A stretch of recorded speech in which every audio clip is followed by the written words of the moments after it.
Great. Okay, all right. Well, last time, as you recall, we went on this journey with the Ark of the Covenant to the Philistines, and it was kind of an interesting journey, and it included the death of Eli and the death of his two sons. And the question arose, or where are we going to put this ark? And remember, there was a town, Beth Shemesh, that said, we've got to get rid of this thing. Right. It's just not comfortable for us. So they sent it to another town, Kiriath Jearim. Mhm. And I think the people of Kiriath Jearim took the ark, they put it in the house of this guy named Abinadab, who lived on the hill. And they consecrated Abinadab's son, Eleazar, to take care of the ark, to have charge of it. And that's where we left off. So we'll start at chapter 7, verse 2. From the day that the ark was lodged at Kiriath Jearim, a long time passed, some 20 years, and all the house of Israel lamented after the Lord. Then Samuel said to all the house of Israel, if you are returning to the Lord with all your heart, then put away the foreign gods and the Astartes from among you. Direct your heart to the Lord and serve him only, and he will deliver you out of the hand of the Philistines. So Israel put away the Baals and the Astartes, and they served the Lord only. Then Samuel said, gather all Israel at Mizpah, and I will pray to the Lord for you. So they gathered at Mizpah and drew water and poured it out before the Lord. They fasted that day and said, we have sinned against the Lord. And Samuel judged the people of Israel at Mizpah. When the Philistines heard that the people of Israel had gathered at Mizpah, the lords of the Philistines went up against Israel. And when the people of Israel heard of it, they were afraid of the Philistines. The people of Israel said to Samuel, do not cease to cry out to the Lord our God for us, and pray that he may save us from the hand of the Philistines. So Samuel took a sucking lamb and offered it as a whole burnt offering to the Lord. Samuel cried out to the Lord for Israel, and the Lord answered him. As Samuel was offering up the burnt offering, the Philistines drew near to attack Israel. But the Lord thundered with a mighty voice that day against the Philistines and threw them into confusion, and they were routed before Israel. And the men of Israel went out of Mizpah and pursued the Philistines and struck them down as far as beyond Beth-kar. Then Samuel took a stone and set it up between Mizpah and Jeshanah and named it Ebenezer, for he said, thus far the Lord has. So the Philistines were subdued and did not rest and did not again enter the territory of Israel.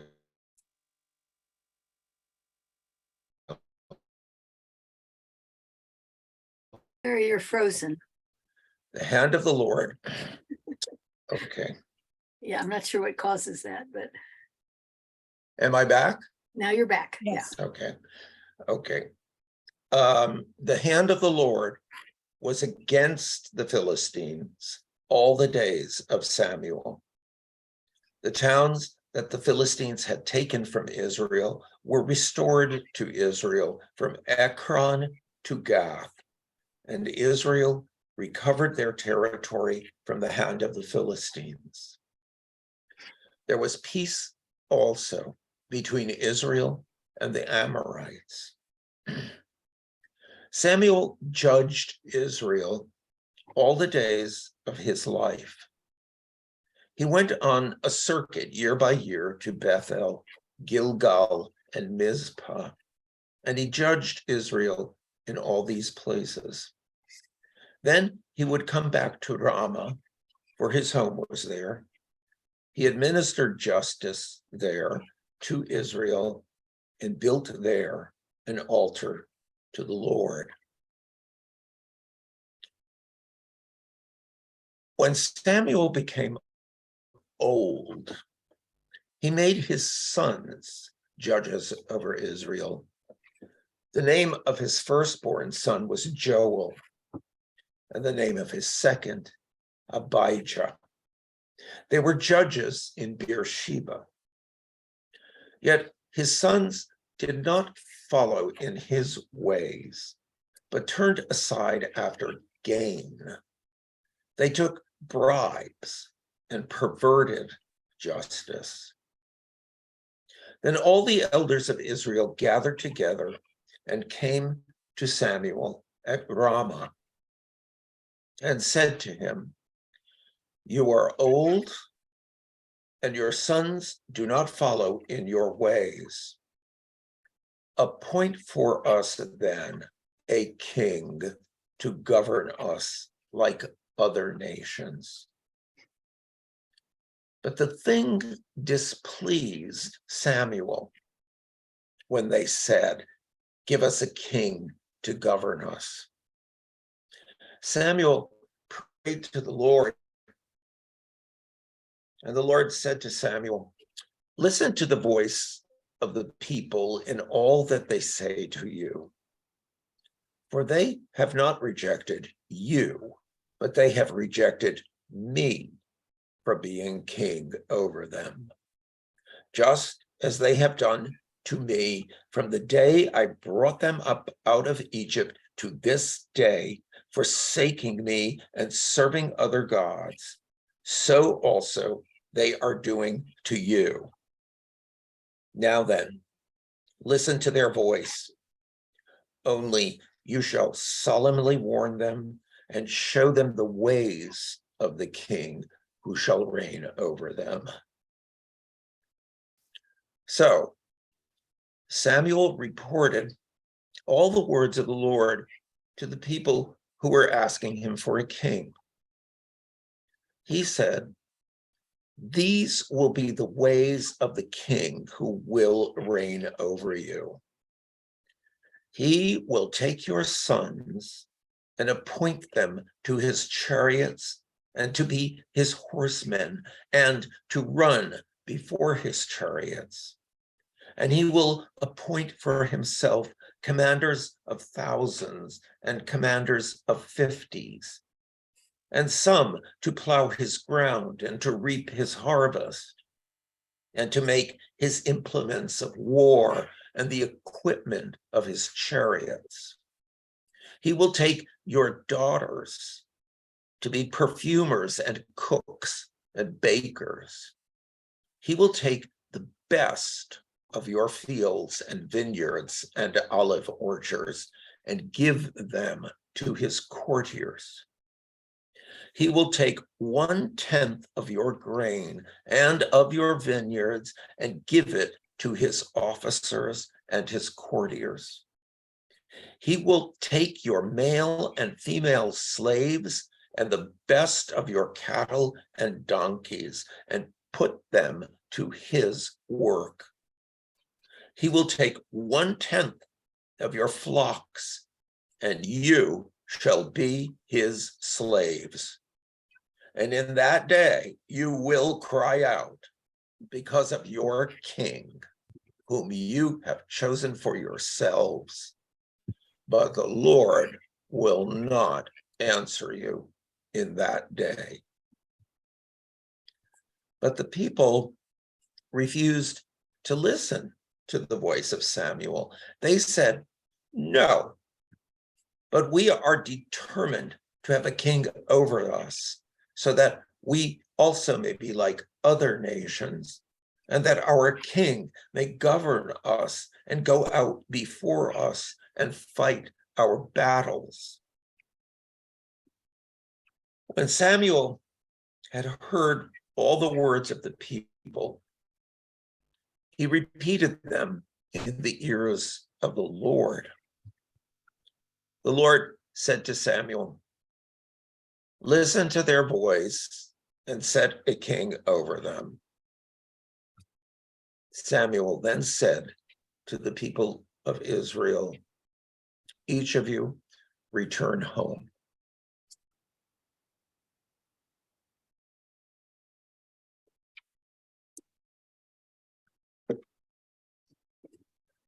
There was a man of Benjamin whose name was Kish, son of Abiel, son of Zeror, son of Bechorath, son of Aphia, a Benjaminite, a man of wealth. He had a son whose name was Saul, a handsome young man. There was not a man among the people of Israel more handsome than he. He stood head and shoulders above everyone else. Now, the donkeys of Kish, Saul's father, had strayed. So Kish said to his son Saul, "Take one of the boys with you. Go and look for the donkeys." He passed through the hill country of Ephraim and passed through the land of Shalishah, but they did not find them. And they passed through the land of Sha'alim, but they were not there. Then he passed through the land of Benjamin, but they did not find them. When they came to the land of Zuph, Saul said to the boy who was with him, "Let us turn back, or my father will stop worrying about the donkeys and worry about us."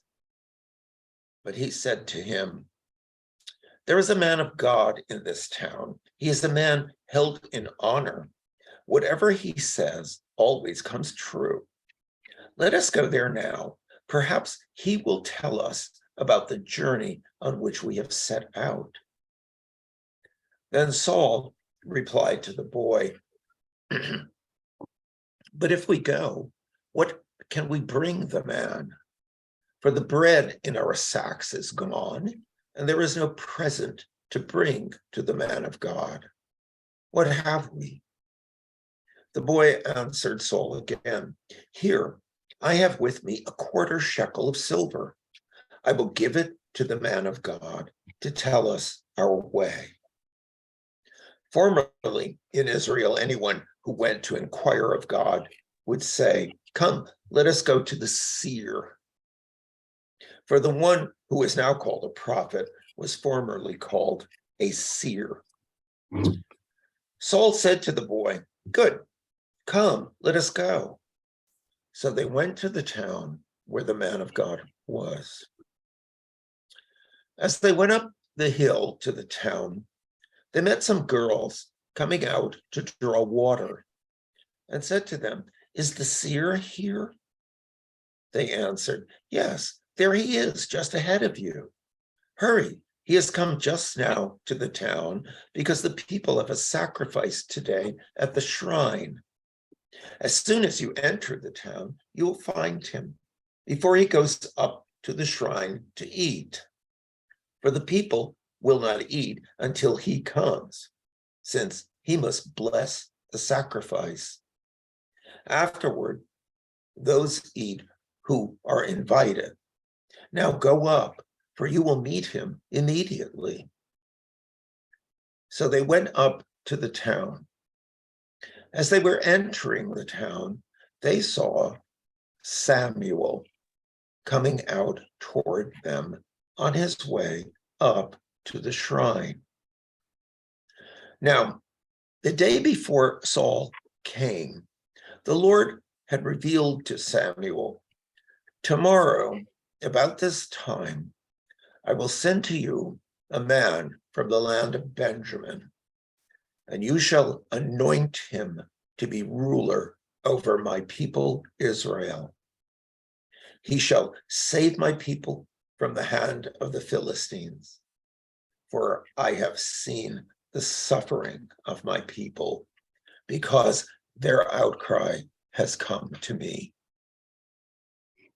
When Samuel saw Saul, the Lord told him, "Here is the man of whom I spoke to you.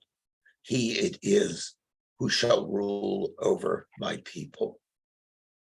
Then Saul approached Samuel inside the gate and said, "Tell me, please, where is the house of the seer?" Samuel answered Saul, "I am the seer.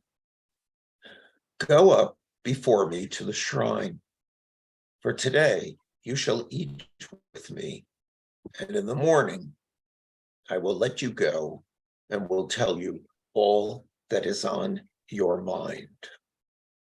As for your donkeys that were lost 3 days ago, give no further thought to them, for they have been found. And on whom is all Israel's desire fixed, if not on you and on all your ancestral house?" Saul answered, "I am only a Benjaminite, from the least of the tribes of Israel, and my family is the humblest of all the families of the tribe of Benjamin. Why then have you spoken to me in this way?" Then Samuel took Saul and his servant boy and brought them into the hall and gave them a place at the head of those who had been invited, of whom there were about 30.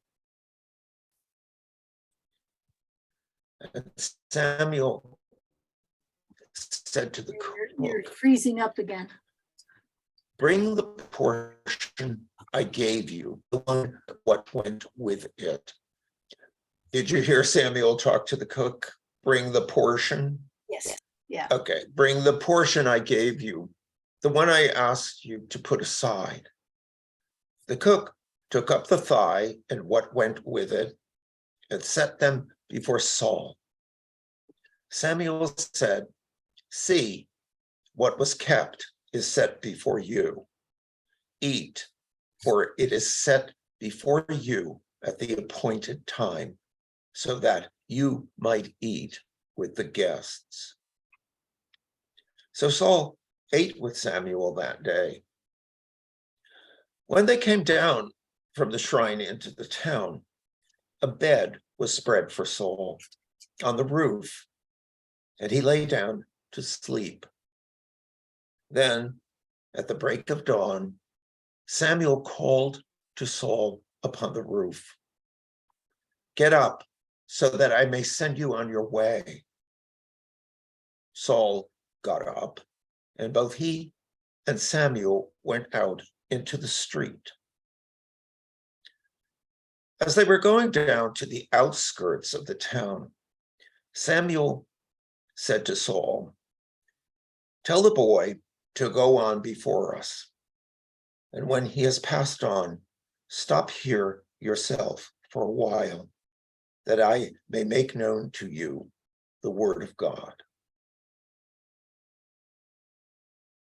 Samuel took a vial of oil and poured it on his head and kissed him.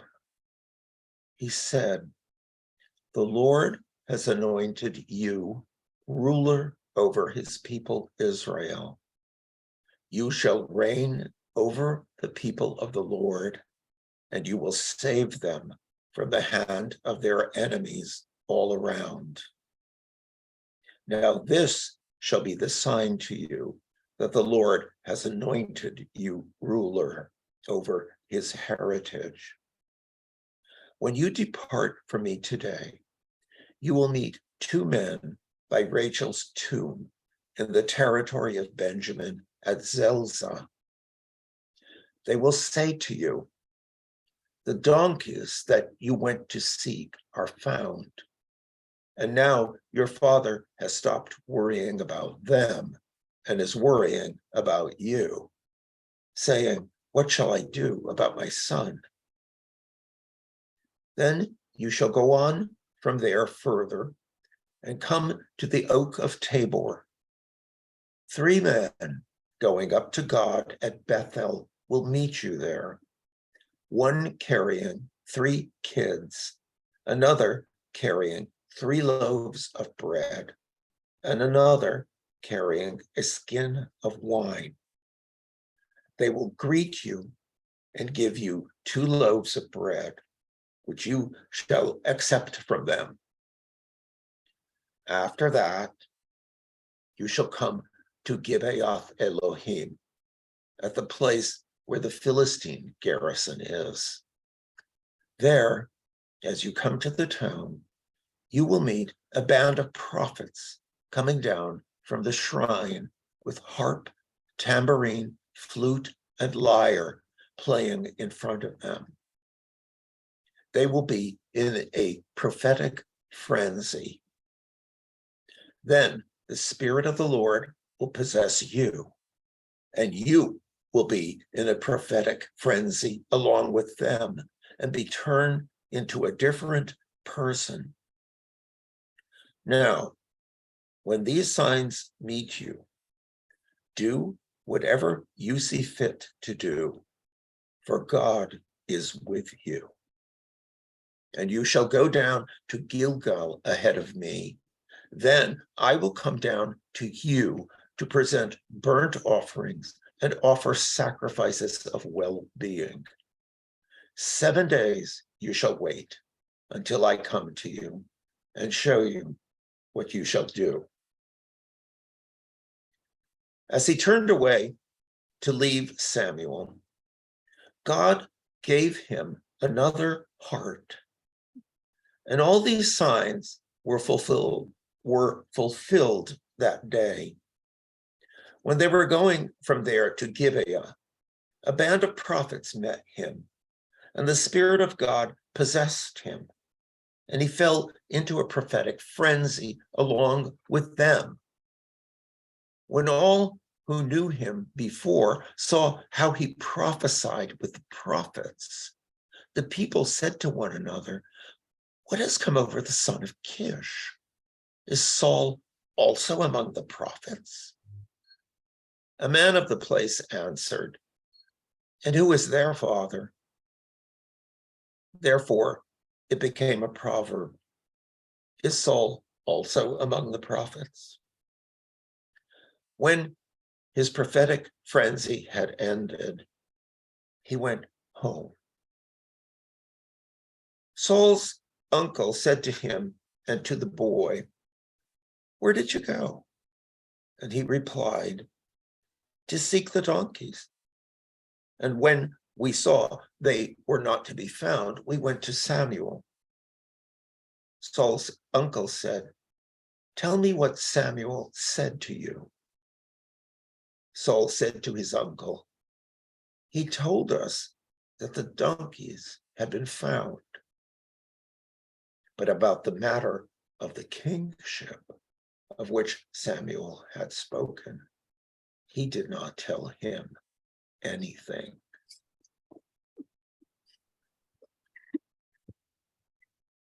That's the cliffhanger.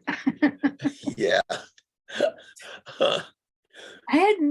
I guess I had never read that whole part about him, the prophetic frenzy, or at least if I had heard it, I didn't remember.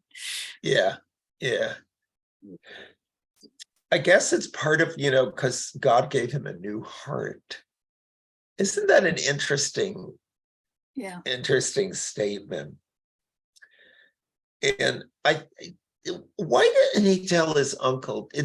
Did Samuel, he and Samuel were keeping it secret? Is that? He didn't specifically tell him not to tell anyone. No. But But it was just, but he sent the boy away so that He did. only he and Samuel knew. Part of this was in one of the lectionaries Yes, Uh-huh. that's right. that I All right. reflected on. Right, that's right. And Yeah, there was this great point made somewhere that in this time, in all of the surrounding places, when a new king came to power and was anointed, there was huge ceremony. And so part of what is so important here is that there is no public ceremony. yes, No recognition. There's no turning this into a big, community festival and celebration and, putting a crown on Charles's head or whatever, nothing like yeah, So it's yeah. between God and Samuel and Saul. Yeah. and God doesn't like it. Yeah. I mean, yeah. And it's not going to end well. Right. And it's definitely not ending well. Yeah, no, Yeah. Larry and I are, singing Elijah. Oh, Since Elijah, so we know it doesn't end well. It just goes on and on from bad to worse. Yeah. But it is Saul an is only the amazing first story. chapter in this story. and why donkeys? I mean, I know, where did the donkeys come in? That's true. Because it's Yeah. usually sheep. I mean, Usually they're looking for sheep. yes. Yeah. But this time they're looking for donkeys. Well, I guess they were real important. They were like beasts of burden and stuff like that. And these donkeys moved. They really covered They, land. they really Donkeys on a mission. zipped away. It was all part of God's plan to get Saul to Yeah. Samuel. Yeah. But you're right. I don't see anywhere where anybody says God or anybody, Samuel or anybody, that they shouldn't tell anybody that he'd been anointed king. But Samuel does say, come down to Gilgal and wait for me for 7 days, right? And I'm going to offer sacrifices. And maybe that's going to be the big reveal. thing, the big reveal, the reveal. Yeah, exactly. Yeah. Isn't it a well-told story? Yes. It is. Yeah. It's got just enough detail and everything. You know what? It's really, yeah, no, it's great. Yeah. Yeah. And Catherine and I enjoyed your reflection in the, I had already read it last year. Did you read it last I year? had to read it again, yeah. Yeah, that's great that that Pam is doing that. Yes. She's Absolutely. picking them out. Oh, she is, okay. Yeah, I have nothing to do with it, so I like this. it's a surprise to me too. It's a perfect one for Lent. Oh, Becky, where did you see that? In the It's the weekly newsletter. weekly Yeah, the spiritual newsletter. activities? There's Okay. there's a link to Catherine Ann's essays. I must have breezed through it or Well, something. there's, Yeah. that's the trouble with the newsletters, so much stuff in it that people don't. Yeah. Yeah. Yeah. I was looking Oh, for you it. can go back or there'll be another one Yeah. Right. this Monday. So Yeah. Pam- She is fast asleep in front of the screen right now. Oh, great. He really That's likes to come in here when we're reading the Bible. Oh, So- great. Yes, he's a very biblical cat. We're gonna have to find a cat in the Bible somewhere. I can't think of one. You know it? Yeah. Well, we had Samuel. No, was that? Didn't we have a cat roaming? Oh, yes, and his name was Samuel. That's true. Samuel, yeah, Yeah, we had a church cat that used to come wandering in through yeah. the open door on Sundays. Oh, It's a neighborhood cat. yeah. I think the remodeling, that was the, he stopped coming when it got so disrupted. He got scared away or something. Right. Well, I just Googled it. It's in the Apocrypha. Baruch 6:21. There's a cat? That's what it says. And that nowhere in the Protestant Bible, as they put it, but in the Apocrypha, Baruch 6:21. All right, I'll have to look that up. What's the verse, Barbara? What does it, 21, chapter 6, verse 21. and what does it say? I Can don't you, know. Oh, I can look it up. I can look it up. Oh, you got it, Becky? Not yet, almost. Here it is. Okay. Okay, Is this right? Though crawling creatures from the ground consume them and their garments, they do not feel it. No, that's 20. Bats and swallows alight on their bodies and heads, any bird and cats as well. Oh. Know therefore that they are not gods, do not fear them. So it's a denunciation of idols. Ah, okay. okay. That it doesn't give us a proper sense of cats. No. No, cats are just linked with rodents and other things. When I looked it up there's That this didn't thing called Bible Gateway, which has this irritating quality of looking for everything that has a CAT in it. Oh. So I have cattle, I have Oh. catch, I have everything but no cats so far. Well, I just went to Google and I am so I am so lazy. I mean, I often want to check words in Urdu or Persian. The dictionaries are here, they're right next to me. I just look online because it's so much. Here's the Bible. It has the Apocrypha. I could have looked up Baruch. Yeah, Matthew was telling me the whole thing about research is so different for academics now. yeah, so different. He reads everything online. Yeah, But I mean, it doesn't mean. helps to be in US history. Well, yeah, that's true. That's true. Yeah. Well, there's so much online. Remember, I mentioned that sermon by John Donne on Sunday? They have all of his sermons are online. And, I have them in book form in John's study if anyone's interested. oh, cool. I'm definitely interested. Are you? Yeah, I am actually. Would you like because some of John's books? You can come anytime and look at them. I would probably love it, Becky. I mean, really Barbara understand. will kill me. Well, yes, but don't tell her. Yeah. No, I'm Yeah. quite serious. I Yeah. have given away some of John's books, but I would like to give some more of them away. Oh, To a okay. good home. You What's may that? find me knocking on To your a good door. home. To a good Yeah. home, not to the book popers. Yeah. No. Well, it was interesting, and I'll come and take a look, Becky, Okay. at some time. Yeah. But they're online, but you know who put them online is Brigham Young University. That's Isn't interesting. that interesting? Yeah. Not surprising, really. They're Yeah, I guess that not. kind of thing. Yeah. They're always looking. I mean, they do things like that. They look for people to baptize. It's true. We've probably all been baptized. By And the, so have my parents and my grandparents and my great grandparents. And I don't even know it. Yeah. Anyway, well, It was a Thank- great story, Larry. Thanks. it's a great story and it's going to get better. Yeah. It's First Samuel's pretty exciting. I think so. Yeah. Enjoy Yeah. it. Yeah. I was going to remind Lori because she was sorry she missed it.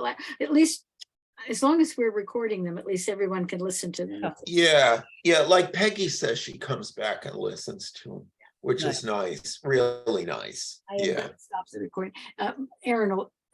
Pam will edit out this chatter Okay. and to stop it. Oh,